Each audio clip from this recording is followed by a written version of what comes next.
Werewolves. Zombies.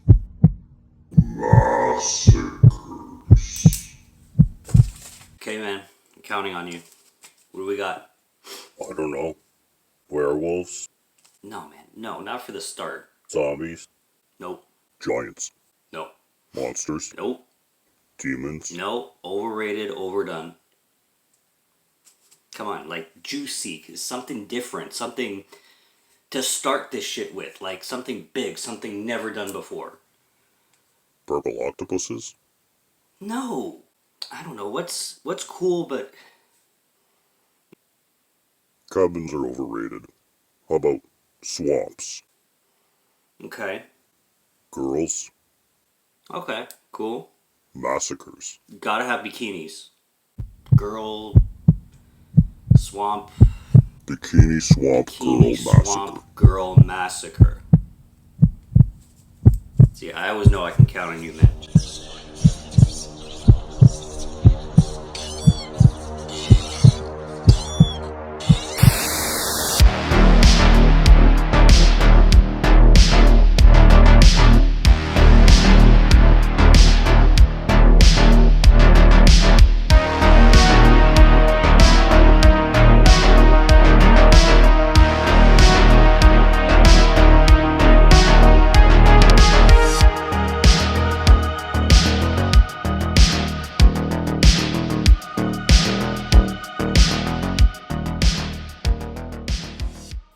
What's up, guys? Welcome back to 31 Days of Horror 2025. I am Morgan Film Fan.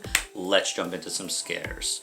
Bikini Swamp Girl Massacre was released in 2014, and my sister helped me out with this one because she randomly saw it at a video store, and she knows I like my random slash and random schlock, however you want to say it, with random ass stupid titles. So, Bikini Swamp Girl Massacre is an absolute win for that. I mean, look at that cover.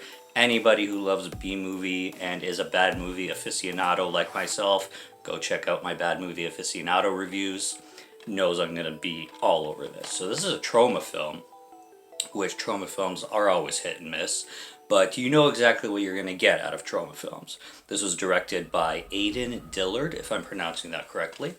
And this is basically about a bunch of girls who are partying in Miami.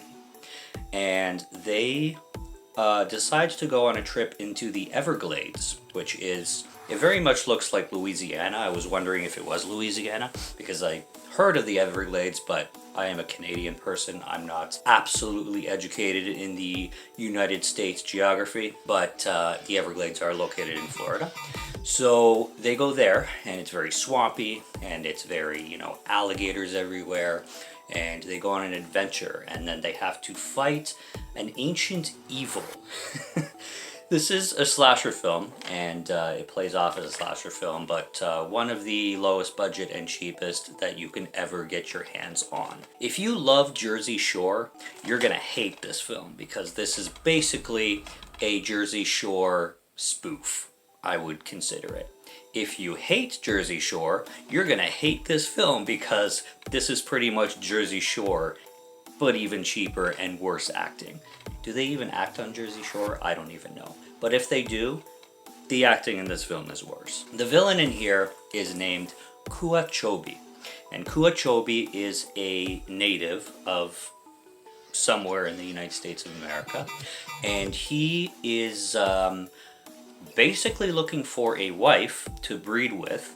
And he wants to do some ancient ritualistic stuff that is not fully explained in the film, but who the fuck cares in a film like this? We want babes, we want boobs, and we want blood. Okay? Babes, boobs, and blood is what we're looking for in something like this. This film is so strangely directed and edited, and it doesn't seem like anybody is taking anything seriously, and I'm pretty sure that's the point. There is one situation where there's this woman in a cage being held captive by Kuachobi, and her pleas and cries are tame, to say the least. Help me, please. I really want to go. please let me out of here, sir. I'm just so desperate, please. And this woman is in a wedding dress and everything because Kuachobi clearly really wants a wife. And he is very blunt and direct with what he says, and his one-liners are absolutely absurd. I am telling you, this slasher killer, Kuachobi, is one of the most hilarious slasher killers I've ever seen in a film. And he is so terribly created and acted that it is genius. This is something that would make Lloyd Kaufman, I can't believe I blanked on his name. Lloyd Kaufman proud. Lloyd Kaufman would be proud of a project like this, let me tell you. But if you don't like bad acting and if you don't like low budget cinema, you are not going to like this. As I said, the best way I could describe this film is a Jersey Shore spoof that's worse than Jersey Shore. I watched a movie called Jersey Shore Shark Attack, which I actually found hilarious, and it is also low budget. I would say that film is better than this one, but here's a positive that I can say with this film. The gore is actually really, really good. All practical, very gory scenes when they happen. They focus a lot on the injuries and the brutal, mutilations. There is a lot of scenes involving a boat. Again, another film that I watched is called Lake Fear the Swamp, if I'm getting that title correctly. And I also reviewed that film on this channel.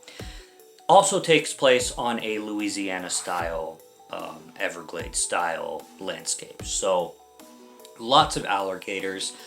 They do a lot with owls in this film, which is very, very strange and unique, because even the characters are like, why are there owls around? Are there owls usually in the Everglades in Louisiana? But there's a lot of owls that appear in this film. There's this boat driver that takes the girls down to the Everglades. His name is Ted, and he owns a one of those airboats that have the big propeller in the back, and there's lots of riding through the water.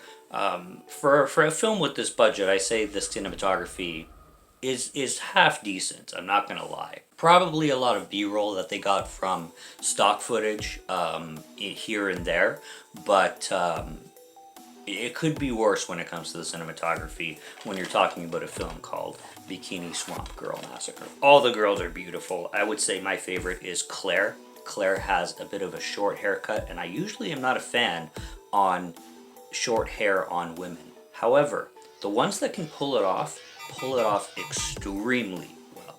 So it's either perfect or it's just not my type. There's usually no in between when it comes to short hair on girls. There's the ones that pull it off perfectly, and then there's the ones that can still be beautiful, absolutely, no doubt.